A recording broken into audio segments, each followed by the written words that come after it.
시니어 위즈덤. 안녕하세요. 지혜지기입니다. 요즘 금값은 천정부지로 오르는데 또 비트코인은 갑자기 뚝 떨어지고 이렇게 변덕스러운 시장 보면서 혹시 밤점 설치시는 분들 많으시죠? 괜찮습니다. 오늘은 바로 그런 여러분들을 위해서 2026년을 미리 내다보면서요. 이 혼란 속에서도 우리 자산을 어떻게 지킬 수 있을지 그 새로운 투자 지도를 함께 그려보려고 합니다. 전통의 강자인 금부터 새로운 도전자 비트코인, 그리고 매달 월세처럼 꾸준한 현금 흐름을 만들어주는 리추까지 이 세 가지 자산을 잘 조합해서 어떻게 든든한 미래를 만들 수 있을지 지금부터 저와 함께 차근차근 알아보시죠. 자, 오늘 우리가 함께 살펴볼 내용인데요. 먼저 지금 우리에게 왜 새로운 투자 지도가 필요한지 그 배경부터 짚어보고요. 이어서 금, 비트코인, 리츠가 각각 어떤 매력을 가지고 있는지 하나씩 아주 꼼꼼하게 파헤쳐보겠습니다.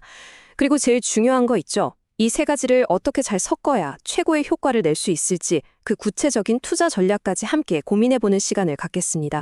자, 그럼 첫 번째 장입니다. 우리가 왜 2026년 투자를 위해서 새로운 지도를 그려야 하는지 그 이야기부터 시작해 볼게요. 요즘 경제 뉴스 보시면 어떤 생각 드세요? 금리는 계속 오르락내리락, 세계 곳곳에서는 분쟁 소식이 끊이지 않죠. 예전에 이거 사두면 무조건 올라 했던 그런 투자 공식들이 더는 통하지 않는 정말 한 치 앞을 내다보기 힘든 안개 속을 걷는 기분이 들 때가 많습니다. 그래서 말이죠. 이 질문이 우리에게 더욱 중요해지는 겁니다. 이렇게 예측하기 어려운 시장에서 우리가 정말 피땀 흘려 모은 소중한 내 돈을 어디에 둬야 안전하게 지키면서 또 동시에 불려나갈 수 있을까요? 오늘 우리가 함께 그 답을 찾아보려고 합니다. 그 첫 번째 힌트는요, 의외로 가장 오래된 자산, 바로 금에 있습니다. 최근에 금값이 연일 사상 최고치를 경신하면서 정말 화려하게 돌아왔잖아요.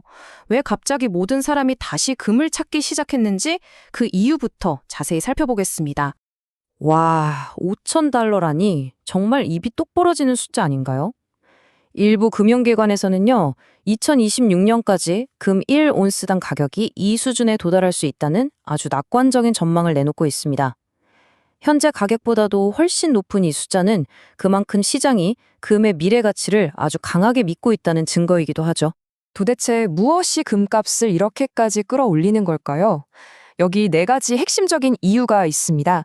첫째는요, 큰손들, 바로 전 세계 중앙은행들이 달러 대신 금을 열심히 사모으고 있다는 거예요. 경제가 불안할 때 믿을 건 역시 금이라는 거죠. 둘째, 계속되는 국제 분쟁 소식에 사람들의 불안감이 커지면서 자연스럽게 가장 안전한 피난처인 금으로 돈이 몰리고 있습니다. 셋째, 이제는 우리 같은 개인 투자자들도 ETF를 통해서 금을 주식처럼 아주 쉽게 사고 팔 수 있게 됐잖아요. 그러면서 수요가 폭발적으로 늘었고요. 마지막으로 앞으로 금리가 내려갈 거라는 기대감도 한몫합니다. 이자가 줄면 금을 가지고 있어도 뭐랄까 기회비용이 줄어드는 느낌이니까요. 이 모든 이유가 지금의 골드러시를 만들고 있는 겁니다.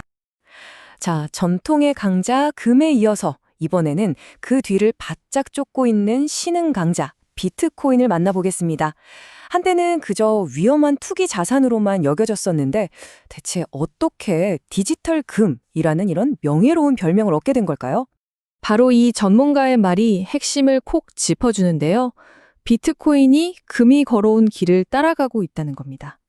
생각해보면 참 그렇죠. 금도 처음에는 화폐로 쓰이다가 오랜 시간이 지나면서 최고의 가치 저장 수단으로 자리를 잡았잖아요. 지금 비트코인이 바로 그 과정을 똑같이 겪고 있다는 분석이에요. 그래서인지 요즘 비트코인의 가격 움직임이 점점 금을 닮아가고 있습니다. 바로 이 숫자가 그 명백한 증거입니다. 0.85. 이게 뭐냐면요. 상관계수라는 건데 복잡하게 생각하실 거 없고요. 1에 가까우면 그냥 쌍둥이처럼 똑같이 움직인다는 뜻이에요. 즉, 금값이 오르면 비트코인도 따라 오를 확률이 아주 높다는 거죠. 통계적으로도 비트코인이 금을 따라 움직이고 있다는 게 증명된 셈입니다. 투자자들 생각도 정말 많이 바뀌었어요. 이 차트 한번 보세요. 이제 비트코인에 투자하는 분들 절반이 훌쩍 넘는 58%가 비트코인을 디지털 금으로 보고 있습니다. 원래 목적인 화폐로 보는 사람은 15%도 채 안 되죠. 이건 시장 참여자들이 비트코인의 역할을 완전히 새롭게 정의하고 있다는 뜻입니다. 하지만 여기서 아주 중요한 점이 있습니다. 둘이 비슷해졌다고 해서 똑같다고 생각하시면 정말 큰일 나요. 이 그림을 한번 보시죠.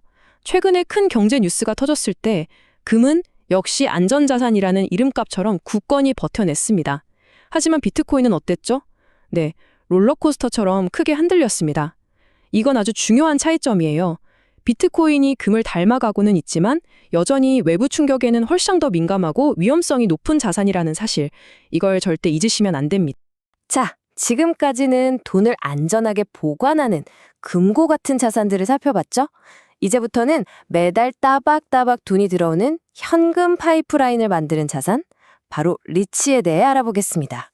내가 직접 건물주가 된 것처럼 월세 받는 기쁨을 누릴 수 있는 아주 매력적인 투자처라고 할 수 있죠. 리츠가 뭐냐고요? 가장 쉽게 말씀드리면 부동산 공동구매라고 생각하시면 돼요. 혼자서는 어림도 없는 비싼 빌딩 있잖아요. 그걸 여러 사람이 돈을 모아서 함께 사는 거예요. 우리는 주식을 사듯이 단돈 몇만 원으로도 그 빌딩의 지분을 갖게 되고요. 거기서 나오는 임대 수익을 배당금이라는 이름으로 매달 월세처럼 받을 수 있는 겁니다. 골치 아픈 관리는 전문가들이 다 알아서 해주니까 정말 편하죠. 리츠의 가장 큰 매력이 뭐냐고 물으신다면 저는 바로 이 숫자라고 말씀드리고 싶어요. 7.35%. 이게 바로 우리나라에 상장된 리츠들의 평균 배당 수익률입니다. 요즘 은행 예금이자가 얼마인지 생각해보면 와, 정말 솔깃한 수치죠. 매달 안정적인 현금 수입을 원하시는 분들에게 리츠가 왜 매력적인 선택지가 될 수밖에 없는지 이 숫자 하나가 다 보여주는 것 같습니다. 이건 평균일 뿐이고요. 실제 개별 종목들을 보면 더 놀랍습니다. 여기 표를 보시면요. 해외 부동산에 투자하는 어떤 리츠는 배당 수익률이 무려 14%가 넘습니다. 다른 리츠들도 8%, 9%대의 아주 높은 수익률을 보여주고 있죠. 이처럼 잘 찾아보면 은행 이자와는 비교도 안 되는 쏠쏠한 현금 흐름을 만들어주는 리츠들이 많이 있습니다. 그리고 리츠는 단순히 배당만 보고 투자하는 게 아니에요. 미래 성장 가능성도 아주 충분합니다. 예를 들어 인공지능 시대에 꼭 필요한 데이터 센터, 또 우리 사회가 고령화되면서 꼭 필요한 시설인 시니어 주택, 그리고 온라인 쇼핑이 성장할수록 더 중요해지는 물류센터까지 이런 미래 유망 산업에 투자하는 리츠들은 앞으로 배당뿐만 아니라 자산 가치 상승까지도 기대해 볼 수 있는 거죠. 다만 재택근무 확산에 영향을 받는 오피스 빌딩 같은 분야는 아직 회복이 좀 더딜 수 있다는 점도 함께 고려해야겠습니다.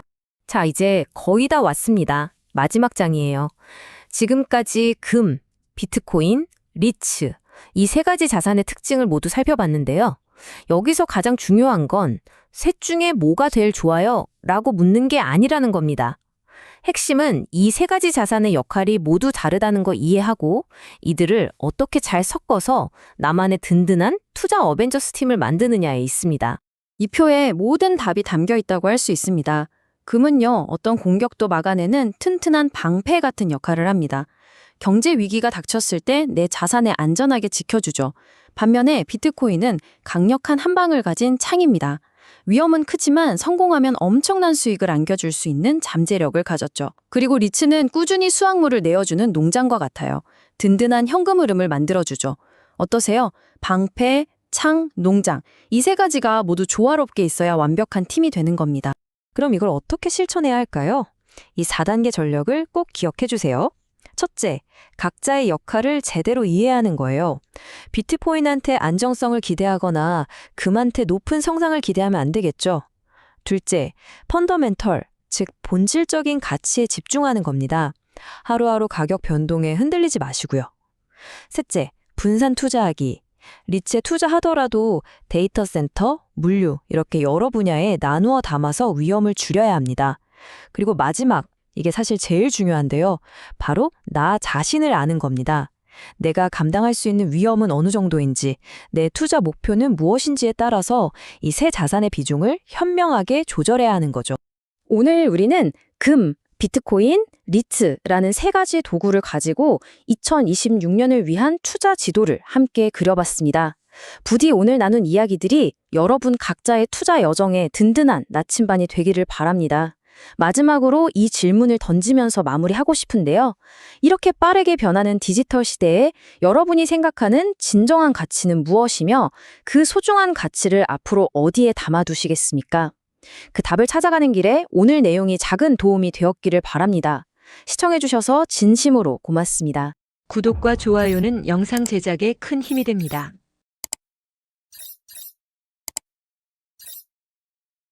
시니어 위즈덤